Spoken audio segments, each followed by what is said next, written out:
우리나라가 국산 3,000톤급 잠수함에서 잠수함 발사 탄도미사일 SLBM 발사에 성공하면서 남북한 SLBM 경쟁에 관심이 커지고 있습니다. 지난 9월 15일 도산 안창호함에서 발사된 SLBM이 성공적인 시험을 끝내며 대한민국은 세계 8번째로 SLBM 개발에 성공했다. 잠수함 발사 탄도미사일인 SLBM은 은밀성과 기동성이 뛰어나 적국의 선제 공격에도 살아남을 수 있는 무기 체계이다. 이런 이유로 주요 강대국들은 SLBM을 계속해서 연구 개발하고 있다. 최근 남북한의 SLBM 개발 경쟁 또한 가속화되고 있다. 궁극의 무기 체계라 불리는 SLBM은 어떻게 개발됐고 어떠한 무기인지 자세히 알아본다. 전쟁이 없는 세상을 꿈꾸기에 전쟁을 연구합니다. 안녕하세요. 뉴스멘터리 전쟁과 사람 허준입니다. 안녕하세요. 강민지입니다. 지난 9월 15일이었죠. 국방과학연구소 종합시험장에서 대통령을 비롯한 이 정부 주요 인사들이 지켜보는 가운데 우리 군이 독자 개발한 잠수함 발사 탄도미사일 SLBM이 성공적으로 발사가 됐습니다. 네, 이 전략적 가치가 높은 전력으로 평가가 되지만 개발이 어렵다고 알려져 있는데요. 오늘은 이 SLBM의 개발 역사부터 의미까지 자세히 알아보도록 하겠습니다. 먼저 장영근 교수님, 태상훈 기자님 모셔보겠습니다. 네, 반갑습니다. 네, 안녕하세요. 안녕하세요. 네.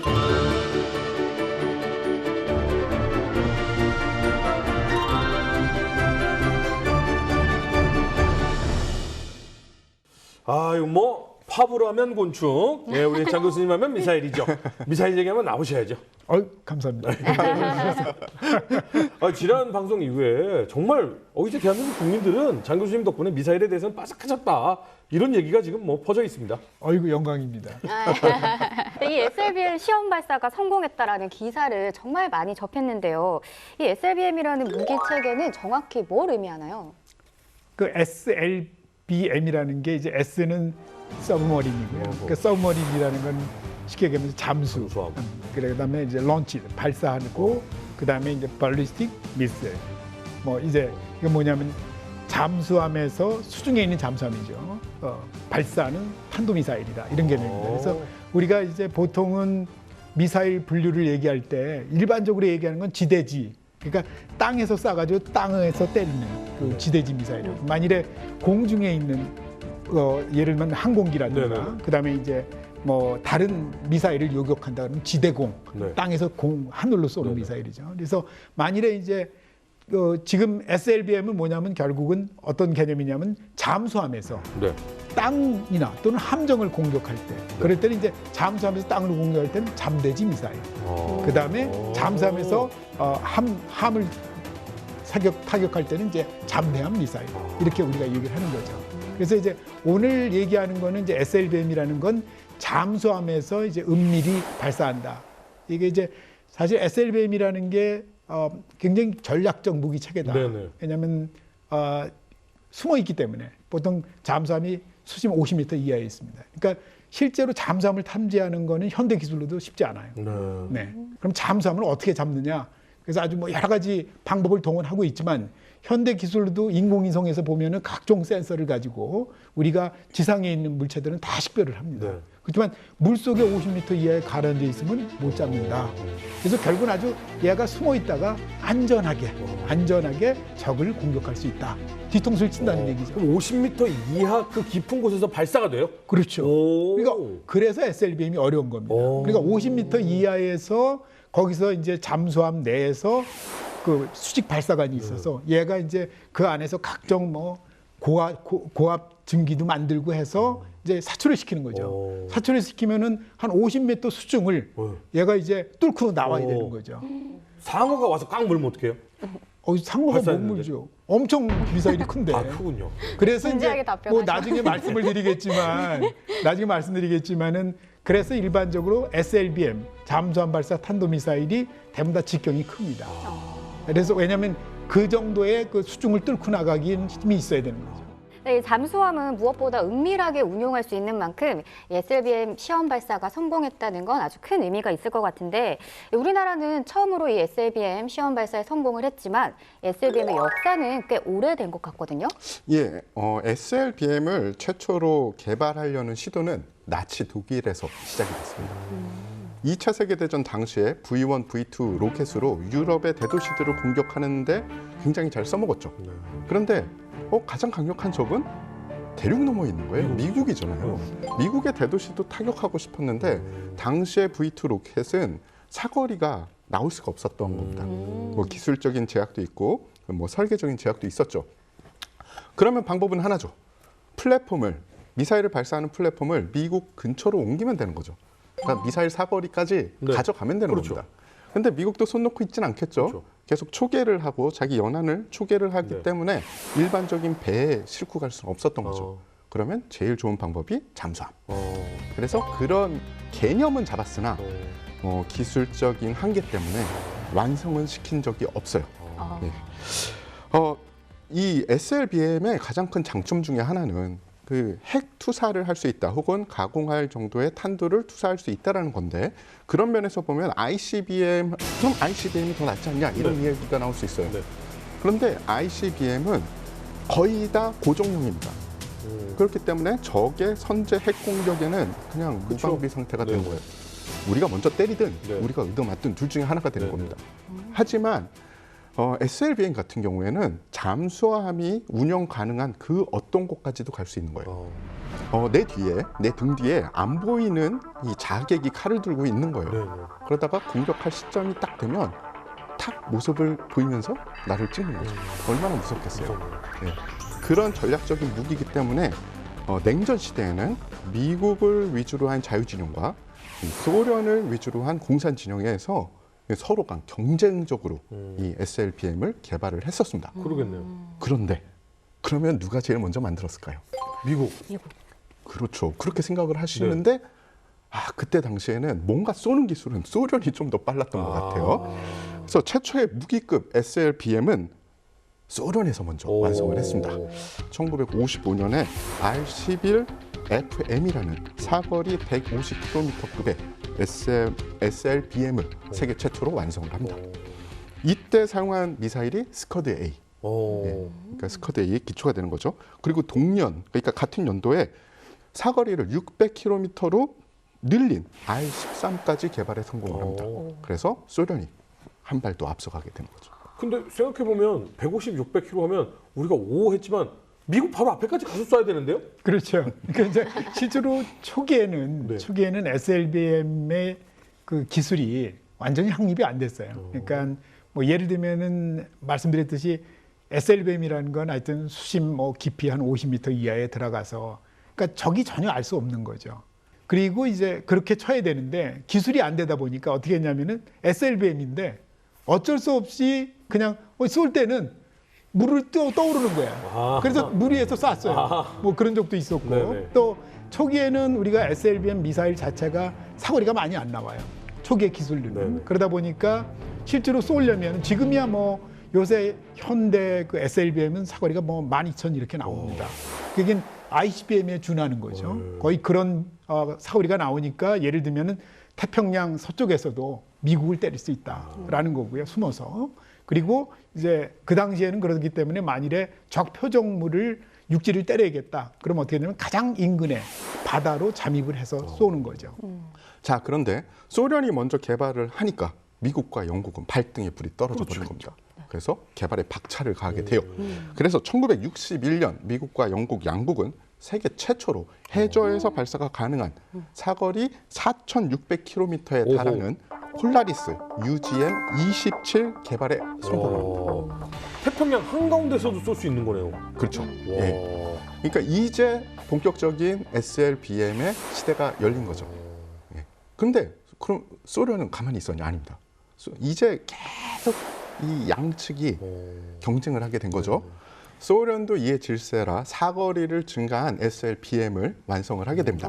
1971년 미국은 포세이돈 UGM-73 미사일에 또 성공을 합니다. 네.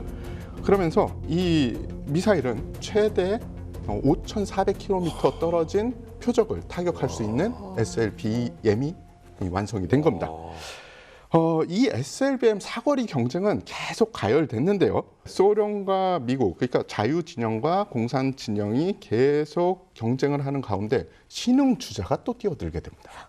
중국. 그렇죠. 이 친구들이 또 그럴 때 딱 들어올 타이밍이죠. 네. 그래서 1982년에 중국이 SLBM을 완성을 하는데 중국이 만든 SLBM은 G랑이라고 해요. G랑이라는 이름으로 JL이라고도 하는데 1, 2 이런 식으로 나갑니다. 그래서 JL1, G랑 1이 만들어지고 최대 사거리는 2,500km 정도입니다.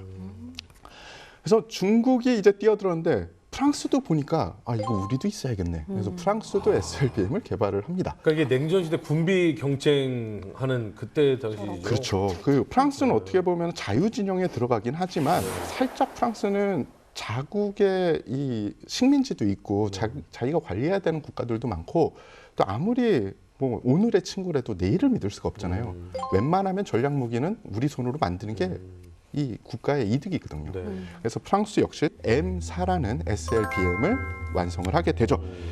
그래서 세계 5번째 SLBM 보유 국가가 됩니다. 이 1990년도 이 계속 이제 연도가 가면 갈수록 계속 사거리는 증가하는 거예요. 그렇겠죠.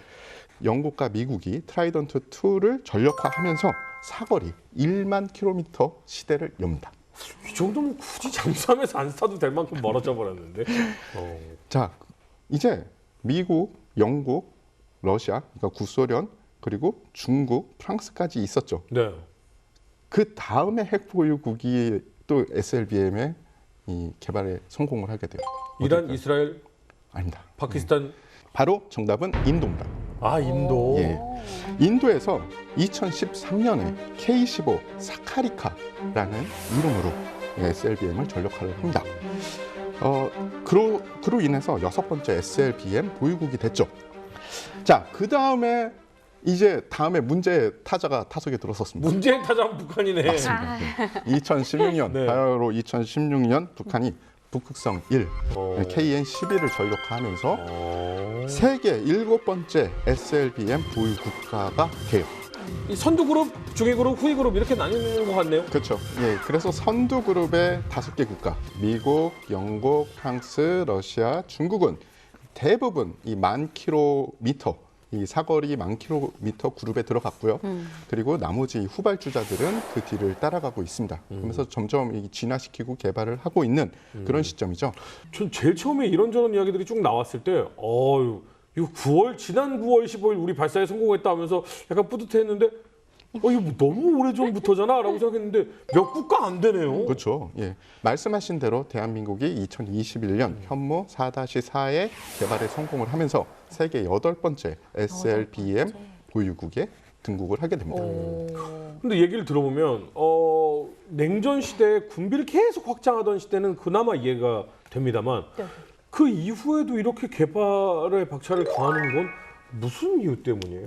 그리고 이제 이게 SLBM이라는 게 기본적으로 일반적인 탄도미사일하고는 다른 겁니다. 네. 왜냐하면 기본적인 목표가 뭐냐면은 사실은 뭐 핵탄두를 전제로 해서 공격을 하는 거예요. 네. 그래서 결국은 이제 우리가 대부분 다 그 SLBM이나 그리고 잠수함을 보유한 국가, 특히 이제 원자력 핵잠수함, 그래서 이제 전략 원잠이라 그래요. 전략 원자력 핵잠수함을 위주로 해서 가지고 있는 나라가 세계에서 몇 개가 안 된다. 그게 이제 강대국만 가지고 있는 거예요. 그러니까 미국, 러시아, 중국, 영국, 프랑스 이런 정도만 가지고 있고 최근에 이제 인도, 그 다음에 북한 뭐 이런 정도 수준에서 가지고 있다. 뭐 이렇게 보시면 됩니다. 그래서 뭐 SLBM이라는 건 아까도 얘기했지만 핵탄두를 전제로 한 무기 체계다. 그래서 우리가 SLBM을 게임 체인저다. 또는 궁극의 무기체계다. 최고 위치의 무기체계라는 거죠. 네. 그러니까 왜 그러냐면 원래 SLBM의 목적이 뭐냐면 쉽게 얘기하면 영국이나 프랑스가 ICBM은 옛날에 개발을 했지만 다 폐기했어요. 그렇지만 SLBM은 가지고 있다. 왜 SLBM을 가지고 있을까? 그건 뭐냐면은 얘가 만일에 자국이 러시아로부터 핵 공격을 받으면 그러면 이제 쑥대밭이 될 거 아닙니까? 그렇죠. 그러면 다 이제 전쟁 의지도 없는 거죠. 마지막 반전을 노리는 게 뭐냐면 바닷속에 있는 잠수함에서 상대를 때리는 거예요. 그걸 이제 핵 보복 또는 세컨드 스트라이크라고 해요. 제2의 공격이다. 그럼으로써 재활할 수 있는, 서바이브, 생존할 수 있는 어떤 터닝 포인트를 마련한다. 이게 이제 SLBM의 목적입니다. 혹시라도 적국이 한 방에 몰래 우리를 초토화시켜도 그래도 아직 한방 남았다가 있게. 그렇죠. 바로 그겁니다. 아. 그게 우리가 완전히 이제 망하는 게 아니고 와. 마지막으로 오. 반전을 깨할 수 있는 무기체계다. 그래서 우리가 이제 SLBM을 최상위의 궁극의 무기체계다. 정말 중요하네요. 예, 그래서 SLBM이 오. 의미가 있는 거예요. 그러니까 우리가 보통 이제 핵 보유를 하면 네. 핵 보유를 하면은 핵을 운반 수단으로 하는 매개체가 있어야 됩니다. 핵을 뭘로 가서 떨어뜨릴 거냐. 네. 여러분 아시는 것처럼 뭐 우리가 옛날에 일본이 미국에서 히로시마하고 나가사키에 투하를 했잖아요. 네. 그때는 이제 폭격기를 가지고 두 대를 가서 각자 때렸어요. 네. 그렇죠? 자, 전략 폭격기가 하나입니다. 네. 두 번째가 뭐냐면 ICBM이에요. 네. 단거리든 중거리 탄도미사일도 쓰고요. 그리고 세 번째가 바로 이 SLBM입니다. 그래서 SLBM 뭐냐면 궁극적으로 뭐냐면 핵무기를 가지고 있는 나라는 궁극적으로 SLBM과 원자핵 잠수함을 가지려고 합니다. 왜냐하면 이걸 이제 바닷속에서 오랫동안 있어야 될 거 아니에요. 일반적인 디젤 엔진은 얘가 어쨌든 간에 올라와야죠. 올라와야 됩니다. 일주일에 네. 한 번 정도는. 그런데 이제 원자핵 잠수함 같은 건 길게 6개월 내지 1년까지도 자망을 할 수 있어요. 네네. 그럼 뭐 누가 있는지 그건 못 잡아요. 네. 죽었다 깨어나도 못 잡습니다. 네네. 그건 뭐 50m 안에 있으면 어떤 센서로도 잡지 못합니다. 마리아나 해구에 막 5,000m가 있으면.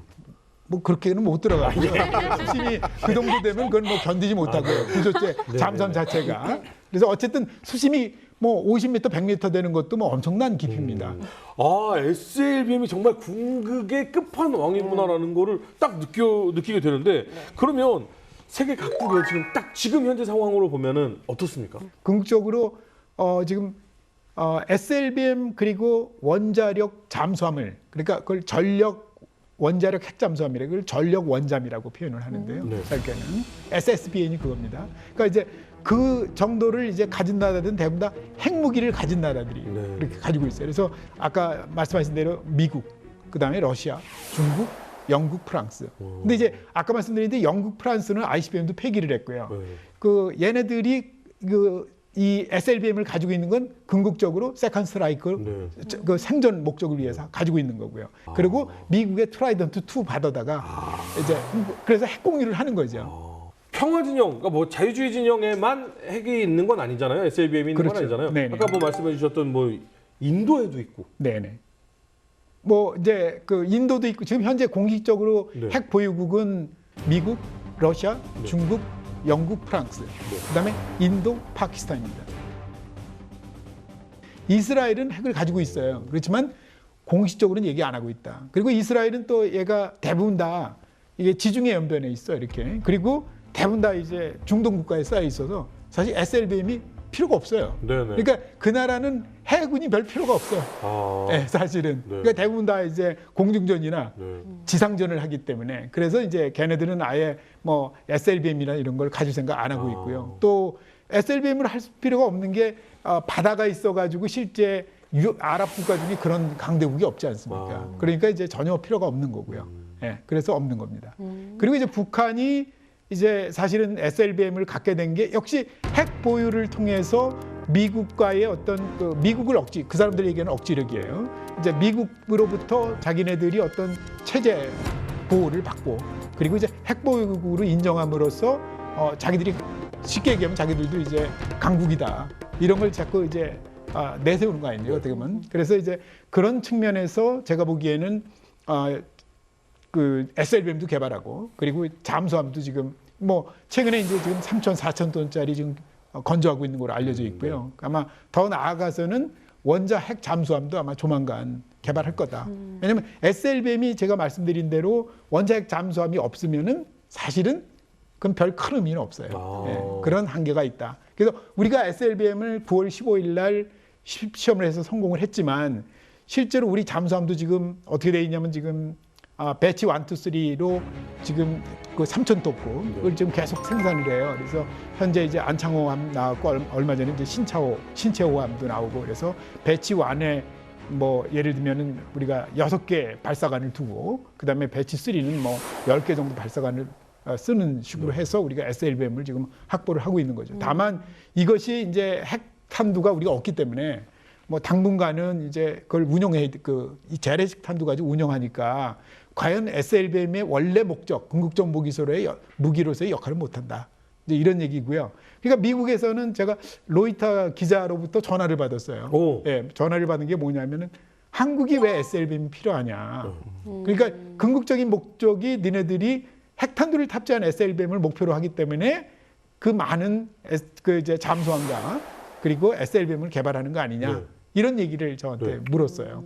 네. 궁극적으로 어쨌든 뭐 그런 의미에서 SLBM의 이제 중요성을 갖는 거고 또 핵탄두가 아닌 재래식 탄두의 SLBM은 이제 한계가 있다. 네.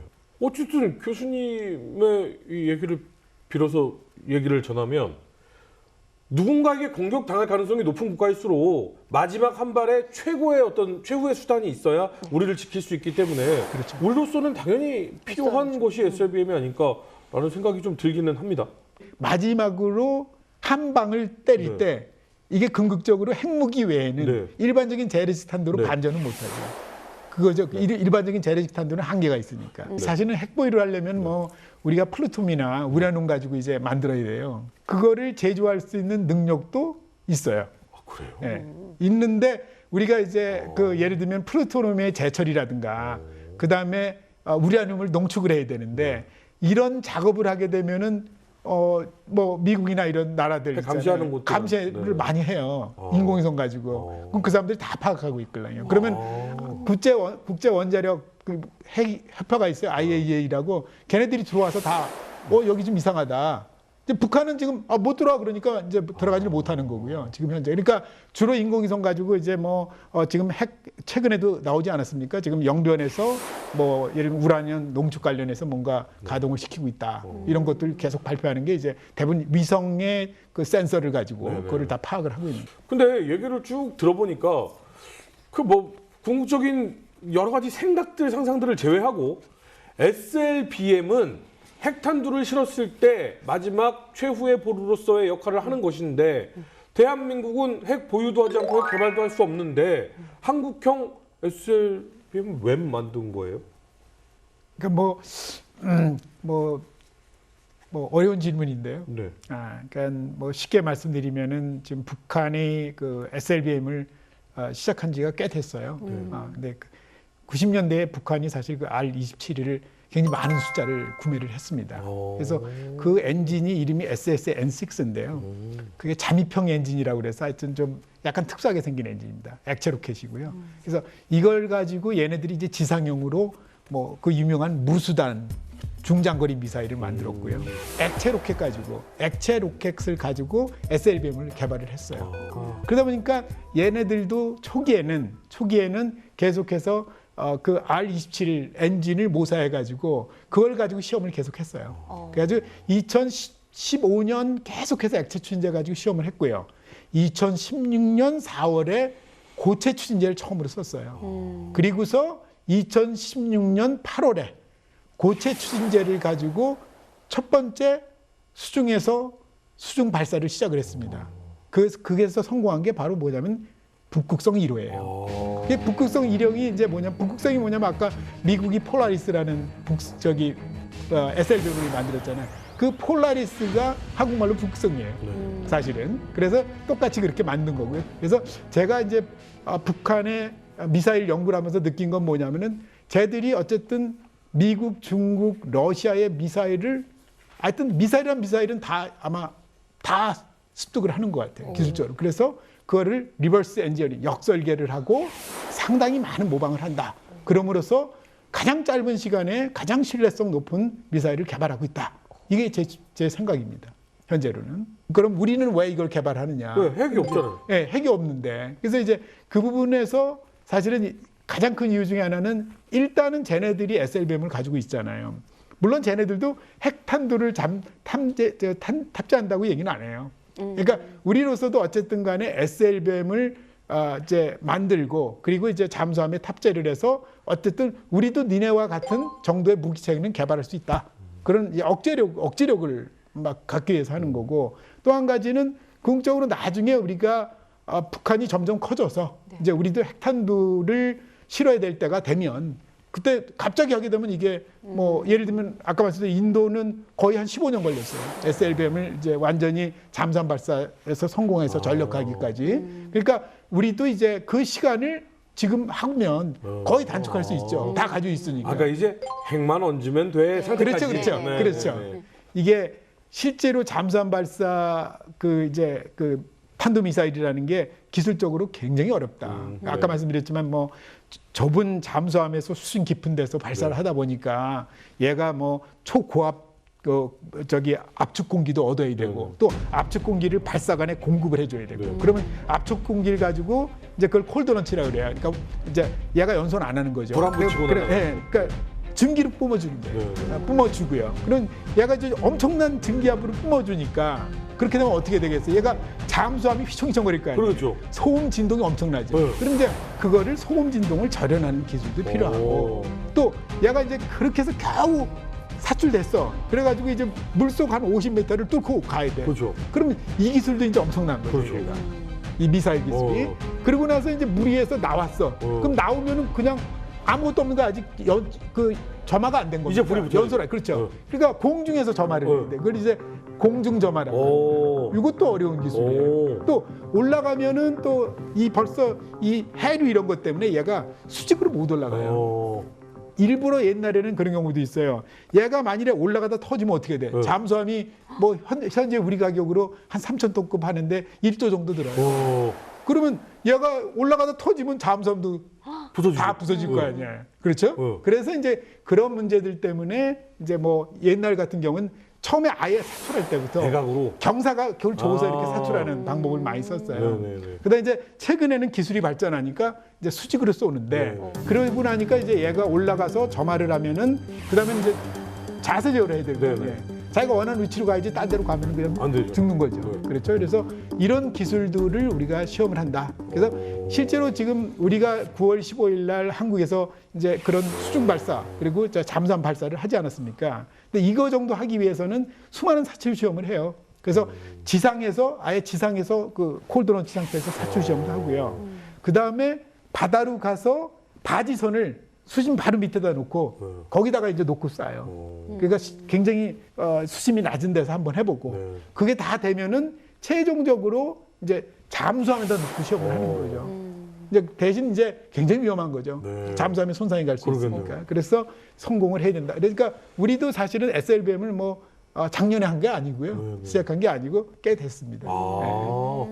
아니, 근데 우리가 어쨌든 북한보다 좀 낫잖아요? 근데 왜 어떻게 북한이 먼저 개발을 한 거예요? 예, 그런 질문도 많고요. 그렇게 이야기하시는 분들도 많아요. 그래서 아니 대한민국 뭐 4차 산업, 뭐 최고의 IT 강국이라고 하면서 어떻게 못 살고 못 먹는 북한보다 SLBM 개발이 늦냐 이런 이야기를 많이 하는데 일단 국가 체계가 다릅니다. 대한민국은 할 거 다 하면서 곁다리로 SLBM을 개발한 거예요. 그쵸. 그러니까 국가 우선순위가 벌써 다른 거에 다 있고 이거는 그냥 국방비 내에서 우리가 순차적으로 개발하는 겁니다. 하지만 북한은 달라요. 최고 지도부에서 결정을 하잖아요. SLBM을 개발해. 그러면 다른 거는 다 뒤로 밀려요. 그게 일과제가 되는 거죠. 그러니까 인민들이 굶어 죽든 경제가 파탄이 나든 그다지 생각하지 않습니다. 그래서 우리가 흔히 이공계에서 뭘 잘 만들어낼 때 사람을 갈아 넣는다는 표현을 하죠. 북한은 SLBM을 만들면서 정말 많은 사람들을 갈아 넣었을 거예요. 그러니까 그 나라가 가진 기술력보다 훨씬 빠른 속도를 낼 수 있는 거죠. 그러니까 집중과 투자가 일반적인 국가가 아닌 거죠. 우리의 SLBM 시험 발사 성공 발표 닷새 만에 북한이 이를 평가절하하는 공식 반응을 냈습니다. 북한의 미사일 전문가인 장창하 국방과학원장은 남조선의 서투른 수중발사 탄도미사일이라는 제목의 글에서 우리의 SLBM 시험 발사 장면을 조목조목 지적하며 수중 무기와는 거리가 멀다고 주장했습니다. 네, 근데 우리 SLBM 개발 시험 성공에 대해서 북한은 좀 인정할 수 없다는 듯 부정적인 모습을 보였잖아요. 북한의 SLBM과의 차이점도 궁금한데 어떤가요? 그게 이제 자기들 경험에서 자기들이 궁극적으로 이제 핵탄두 탑재를 위한 자기들 SLBM을 지금 개발을 하고 있는 겁니다. 그러다 보니까 이제 우리가 지금 개발하고 있는 것이 조금 문제가 있다. 이제 이렇게 제안을 한 거죠. 그렇지만 그 내용을 제가 다 봤어요. 그걸 보면서 저는 이제 참 흥미롭다. 왜냐하면 우리도 뭐 예를 들면 우리도 북한이 미사일을 새로 개발해서 쏘면 제가 이제 인풋을 많이 넣어줘요. 네. 이번에는 이제 쟤네들이 처음으로 우리가 이제 개발한 발사한 거에 대해서 이제 감나와라 배나와라 이제 딴짓을 거는 거예요. 그게 뭐냐면은 이제 자기들이 사실은 SLBM 개발하면서 자기들도 시행착오를 굉장히 많이 했어요. 그래서 이제 차이는 뭐냐면은 우리가 지대지 미사일인 현무2 미사일을 개조해서 만들었습니다. 그러다 보니까 이제 굉장히 작죠. 상대적으로. 그리고 자기네들은 지금 북극성 1호, 3호 보면은 직경도 두껍고요. 짧지만 아주 그냥 발사 중량이 꽤 나갑니다. 예. 그러니까 이제 그 얘기가 무슨 얘기냐면 야, 그거는 지대지 미사일이지 실질적으로 핵탄두를 탑재한 SLBM으로서는 전혀 작동 못한다. 이 얘기입니다. 예를 들면 수심 깊은 데서 분명히 쏘면은 여러 가지 그런 뭐 파도, 해류 뭐 이런 여러 가지 특성들 때문에 상당히 시험 발사하기가 어려운데 그래서 니들이 그 지대지 미사일을 개조한 걸 가지고 한 거 보니까 이거는 수심이 낮은 곳에서 전혀 영향이 없는 곳에서 한 게 아니냐.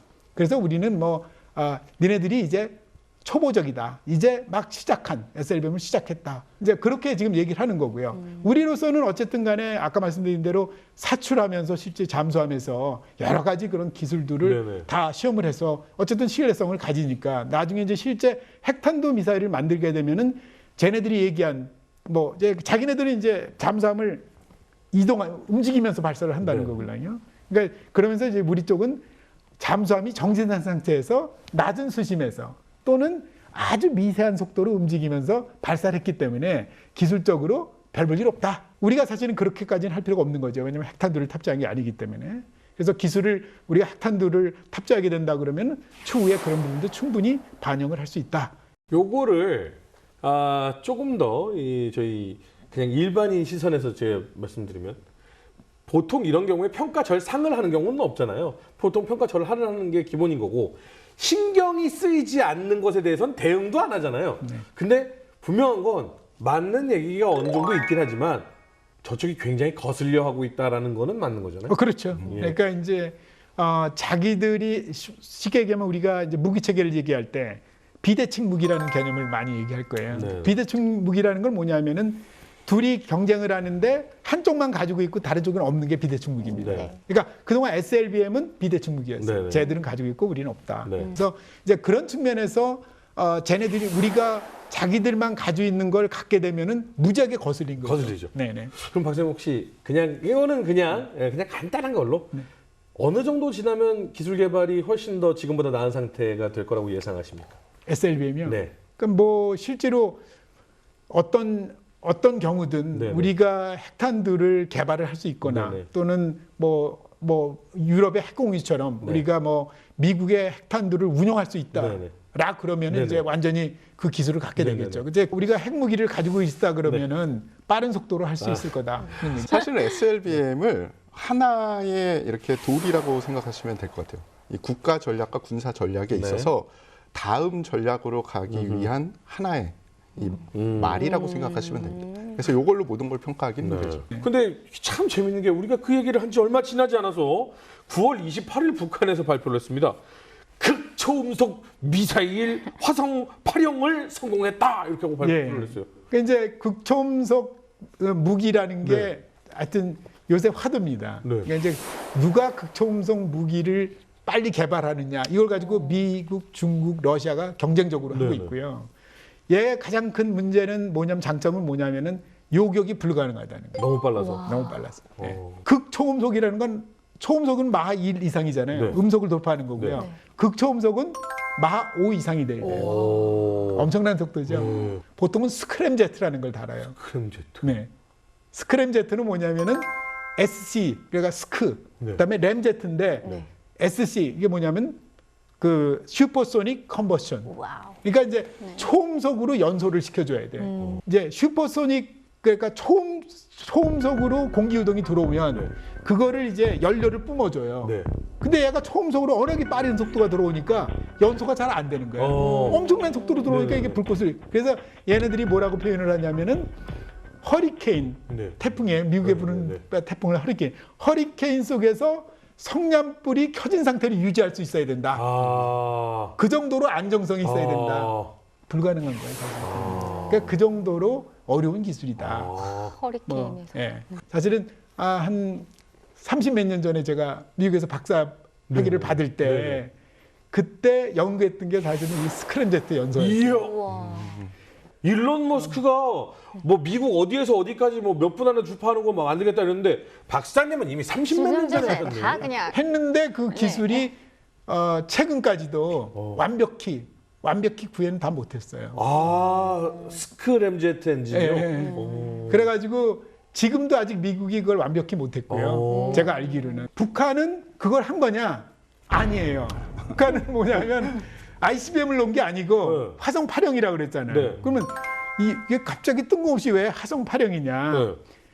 화성, 그러니까 옛날 구닥다리 1993년에 전력화했던 구닥다리 미사일이 노동 미사일이 있어요. 네, 노동 미사일. 그게 스쿼드를 업그레이드한 겁니다. 네. 그게 옛날 액체 추진제 그 로켓을 쏴요. 네. 그러니까 그거가 화성 7형이야. 예. 그리고 화성 9형이 뭐냐면 스쿼드를 개량한 게 스쿼드 익스텐드 레인지 ER이라고 그래서 사거리를 한 1000km에서 1500km로 개량한 게 있어요. 그게 화성 9형이야. 그러니까 화성 8형은 그 사이에 1990년대에 개발한 거예요. 예, 예. 그 일단의 부스터가 그거예요. 화성 8형. 그러니까 구닥다리 그럼 별 좋은 거 아닌 거 아니에요? 스쿼드 계열의 엔진이에요. 그걸로 하늘 높이 쏴가지고 떨어지는 속도가 초음속이다, 이 극초음속이다. 그렇죠. 이제 그걸 제가 이제 말씀을 드리는 거예요. 그래서 이제 좋은 거 아닌 것 같은데. 화성 8형이라는 게 이제 구닥다리 엔진, 스쿼드 엔진. 왜냐면 제가 사진을 딱 보니까 제가 이제 이거 액체 엔진, 스쿼드 엔진이네? 딱 그랬어요. 그랬더니 기자가 근데 액체 엔진인지 어떻게 아세요? 이게 액체 엔진이 왜 하냐면 고체하고 액체 엔진이 이게 화염이 나오면 화염 색깔하고 색깔이 달라요? 네, 색깔이 다르고 얘가 퍼지는 게 달라요. 이게 액체 추진제는 보통은 수직으로 그냥 이제 화염이 나오고요. 방사가 되고 그리고 고체 추진제는 이렇게 여자 스커트처럼 확산이 돼요, 옆으로. 네, 이렇게. 그래서 그걸만 보면 금세 알 수 있다. 초기술력을 가진 스크램지라든가 이러한 하이퍼 음속의 종류는 아니었네요. 그렇죠. 다른 거죠. 네. 그 가슴 쓰네. 다행. 그런 거 아니네. 그래서 결국 이제 부스터로 쓰는 게 이제 뭐냐, 엔진으로 쓰는 게 뭐냐, 이제 이런 차이가 있는 거죠. 네. 그래서 근데 이 방송 보시면 진짜 초고급 지식을 너무 짧은 시간 내에 다 받으신 거예요. 우리 SLBM 보고 이제 북한에서 아직 초보적인 단계다 그랬지만 제가 얘기하는 것도 얘네들의 지금 극초음속 그 활공 비행차라는 게 아직은 초보적이다. 네, 이렇게. 그래서 우리가 이제 이렇게 장군 멍군 주고받고 하는 겁니다. 북한이 잠수함 발사 탄도미사일 SLBM으로 추정되는 단거리 탄도미사일을 쐈습니다. 지난달 말에 이어서 19일 만에 무력 시위를 재개한 셈입니다. 이 남북한의 미사일 경쟁 개발이 계속해서 불붙는 것처럼 느껴지는데 그 이유는 그럼 뭐라고 보시나요? 뭐 지금 남북한이 어떻게 보면 뭐 군비 경쟁을 하고 있지 않습니까? 우연치 않게 지금 뭐 사실 냉전 시대 때 미국과 그 러시아가 그랬고 지금 요새는 이제 신냉전 미중이 그 전략 경쟁을 하다 보니까 지금 군사적 경쟁을 하고 있고 거기도 이제 무기 체계 경쟁을 하고 있어요. 눈에 보이지 않게 엄청나게 하고 있고요. 또 남북이 지금 최근에 와서 왜냐하면 쟤네들이 가지고 있는 비대칭 무기를 핵무기 빼고는 우리도 이제 대부분 다 가져야겠다. 이제 이게 제주국방의 논리입니다. 근데 이제 그래서 우리도 자꾸 이제 이렇게 이제 하다 보니까 군비 경쟁처럼 지금 되고 있는 거예요. 그러니까 결국은 우리 입장에서는 북한이 핵미사일을 고도하면 할수록 우리한테는 굉장히 군사적으로 위협이 되니까 뭔가 우리로서도 그 위협을 억지를 할 필요가 있다. 그러니까 최소한도 우리가 전쟁을 해서 때려잡자는 게 아니고 최소한도 우리도 그만한 억지력을 가져야 쟤네들이 무서워. 그래서 전쟁 나면 우리도 핵을 가졌지만은 큰일 나겠구나. 이렇게 마음을 갖고 있도록 이제 억지력을 가지려고 하는 게 가장 큰 목적이죠. 네. 최근 전장 환경을 보면 멀티 도메인, 즉 다 영역화가 되고 있습니다. 또 무기 체계도 유인 체계와 무인 체계의 복합화가 되고 있죠. 이런 환경에서는 사실은 미사일이라는 무기 체계는 정말 매력적인 무기 체계죠. 특히 조금 전에 말씀하신 것 같은 극초음속 미사일이나 아니면 요격이 불가능한 미사일 같은 경우에는 그러니까 우리가 가지고 있던 기존의 방어 체계, 미사일 방어 체계가 다 무력화된다고 생각을 해보세요. 그럼 저희의 스트레스가 어느 정도겠습니까? 반면에 적국의 모든 미사일 무기 체계를 다 무력화시킬 수 있는 미사일을 우리가 가지고 있다. 그럼 적국은 얼마나 스트레스겠습니까? 예. 그래서 서로 이제는 이게 남북한의 경쟁도 있지만 앞으로는 어차피 옛날에는 육군은 땅에서 싸우고 공군은 하늘에서 싸우고 해군은 지상에서 싸웠지만 이 영역이 계속 겹치게 되는 거죠. 그러면 그 와중에 제일 효과적인 무기 체계가 뭐 여러 가지 무기 체계가 있겠지만 미사일이 아닐까 그런 생각을 해서 미사일 쪽으로는 계속 경쟁이 심화될 것 같습니다. 네, 그럼 마지막으로 정리 한 말씀 부탁드립니다. 저는 최근에 이런 특히 미사일 분야, 군비 중에 미사일 분야, 그다음에 거기에는 이제 잠수함도 지금 사실은 양쪽이 경쟁적으로 지금 건조를 하고 있어요. 그러다 보니까 너무 많은 예산을 투자한다. 그래서 실질적으로 우리가 군비 경쟁하고 그다음에 이제 북한의 그 비대称무기를 억지를 할 수 있는 그런 역량을, 자주국방 역량을 키우는 것까지는 좋은데 사실 과연 그러면 우리가 이대로 거의 무한정스럽게 우리가 무기 체계를 개발한다고 그래서 우리가 역량이 진짜 늘어나는 거냐? 저는 그렇게 안 보고요. 그래서 사실은 정확히 얘기하면 우리가 북한이 개발한 무기 체계에 대해서 우리가 how to fight, 어떻게 싸워서 이길 것인가, 그런 거를 좀 주도 면밀하게 검토해서 실제로 합동군 차원에서, 그러니까 지금은 전쟁을 혼자 할 수는 없거든요. 육해공군이 이렇게 서로 조화롭게 전쟁을 해야 승리를 할 수 있어요. 그러다 보니까 이제 그런 부분들을 좀 잘 고려를 해서 시간이 걸릴 겁니다. 사실은 시뮬레이션도 다 해보고, 그래서 무기 체계를 획득하고, 그리고 그 고전 기술 말고 가능하면 신기술을 위주로 한 무기 체계를 획득하는 것이 우리가 이제 비용을 좀 줄여가면서 그 북한을 압도할 수 있는 그런 상황이 되지 않을까, 그런 게 좀 아쉽습니다. 네. 이 점점 영화나 아니면 공상과학 영화에서 봤던 그런 무기 체계들이 현실화되는 게 어떻게 보면 좀 무서워요. 특히 우리 주변 강대국들이 그런 무기로 무장을 하고 있습니다. 근데 정말 다행인 것은 우리가 그런 기술이 없거나 아니면 만들 예산이 없진 않다라는 그런 점은 정말 다행인 거죠. 저는 이 핵미사일처럼 지금 우리가 얘기했던 SLBM도 그리고 극초음속 무기들도 만들기는 만들었으나 한 번도 쓰이지 않고 그 관련 기술이 평화롭게 인류를 위해서 쓰였으면 좋겠어요. 네, 이번 미사일 이야기를 듣다 보니 든든한 안보는 강력한 군사력에서 나온다는 말이 생각이 나는데요. 이번에 개발된 대한민국 미사일이 우리 국민을 지키기 위한 든든한 국방력이 되길 기대해 보겠습니다. 아는 것이 힘이다 라는 말은 다들 알고 계시잖아요. 그쪽 극초음속이요? 초기 기술이라고 하고요. 우리 기술이요? 생각보다 굉장히 강하다고 합니다. 그리고 우리에게는 장영근 교수님 계시기 때문에 미스에서만큼은 절대로 뒤처지지 않겠다라는 생각이 듭니다. 다음 시간 조금 더 흥미로운 주제를 가지고 돌아오겠습니다. 시청해주신 여러분 감사합니다.